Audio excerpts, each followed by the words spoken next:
Syederalun semakin dekat dengan Lebaran, pasar pun semakin dipadati pembeli. Kondisi itu terlihat pada malam terakhir Ramadan di kawasan Pasar Aceh, Banda Aceh pada Sabtu 30 April 2022 malam. Para pembeli memadati setiap sudut pasar untuk memburu kebutuhan masing-masing sebagai persiapan menyambut Hari Raya Idul Fitri. Bahkan, ruas jalan keliling Pasar Aceh mengalami kemacetan panjang. Rata-rata para pembeli datang untuk memburu kue lebaran dan pakaian.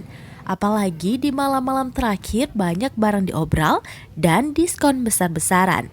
Atau istilah pedagang cuci gudang. Mulai dari celana jeans Rp100.000, gamis Rp100.000, kaos 3 buah seharga Rp100.000, hingga kain sarung Rp60.000. Dari Banda Aceh, Muhammad Nasir, Surambi On TV.